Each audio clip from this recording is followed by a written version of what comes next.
નમસ્કાર દર્શક મિત્રો, ટીવી18 ન્યૂઝમાં આપનું સ્વાગત છે। मेरा नाम फादर जोसेफ है। ये माउंट कार्मल चर्च नानपुरा सूरत का सभा पुरोहित और इस साल हम लोग क्रिसमस मना रहे हैं। इस साल हम यह क्रिब आप देख रहे हैं, ये हमारे जो माउंट कार्मल परिवार के आदिवासी भाई बहनों ने बनाया है। उनकी संस्कृति की झलक हमें यह क्रिब में आप देख सकते हो। वाला बहनों बहनों, આજે નાતાલના શુભ અવસર પર બધાને નાતાલની શુભેચ્છાઓ પાઠવતા મને ઘણો આનંદ થાય છે કે આ ગબાન ક્રિબનું ઓળખાણ આપવા આજે અમારું theme God is with us, Emmanuel, પ્રભુ આપની સાથે છે, એ મુદ્દા પર અમે આજે આ વર્ષે મનન ચિંતન કરીએ છીએ। અને આ ગબાનમાં તમે જોઈ શકો છો કે આદિવાસી ભાઈ બહેનોએ એમની સંસ્કૃતિમાં જે વસ્તુઓ છે એ સંસ્કૃતિમાં જે ગુણો છે, જે બી એમને જે કલા છે, બધું આ ગબાનમાં તમે જોઈ શકો છો। વારલી પેઇન્ટિંગથી માંડીને ઘણી બધી વસ્તુઓ, વર્ષો જૂની સંસ્કૃતિ આ ક્રિબમાં આપણે જોઈ શકીએ છીએ। પ્રભુ ઈસુ જ્યારે જન્મ લે છે ત્યારે ગબાનમાં, સૃષ્ટિકર્તા ભગવાન ગબાનમાં જન્મ લે છે અને એ ગબાનમાં જન્મ લેવાનો અર્થ જ એ છે કે પ્રભુ બધા માટે છે। કોઈ ઊંચ નીચ નથી, કોઈ ગરીબ નથી, કોઈ પૈસાવાળા નથી, કોઈ શક્તિશાળી નથી, બધા માટે, પ્રભુ માટે બધા જ સરખા છે।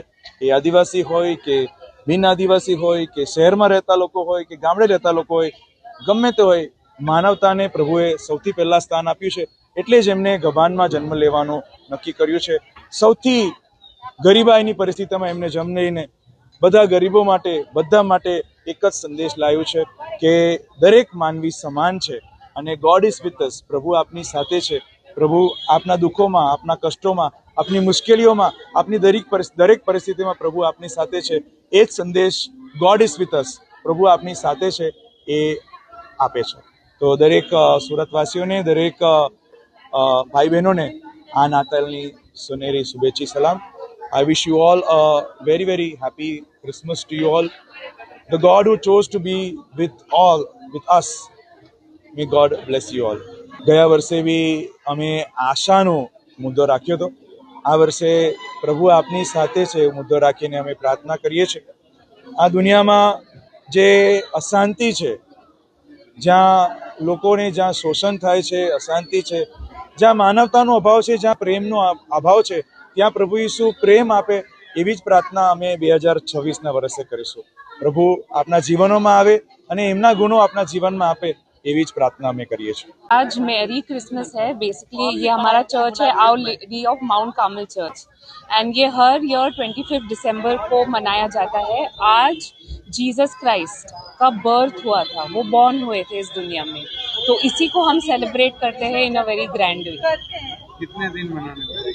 हम एक दिन 25 दिसंबर को क्या सो इसमें हम चर्च आते हैं, हमारे फैमिली के साथ ये टाइम स्पेंड करते हैं और याद करते हैं जीसस को, जिनका बर्थ आज हुआ था। और इसे एक बहुत बड़ी तरीके से सेलिब्रेट करते हैं क्योंकि हर पर्सन का बर्थडे इम्पॉर्टेंट है। तो जो गॉड जो हमें इस दुनिया में लेके आए, आज उनका बर्थडे है, तो इसलिए it's a even bigger day for us. आने वाले पीढ़ी को क्या मैसेज? आने वाली पीढ़ी को यही मैसेज है कि इमैन्युअल आप देखोगे ना, जब आप चर्च में आते हो हर जगह आप देखोगे इमैन्युअल, तो इसका एक ही अर्थ होता है गॉड इज विथ अस। तो आप कहीं भी हो, किसी भी पार्ट ऑफ द वर्ल्ड में, आपको एक ही बात याद रखना है कि गॉड इज विथ अस। कितने सालों से आप आते हो? ये चर्च में लास्ट 30 ईयर्स से आ रही कहाँ हूँ। से आते हो?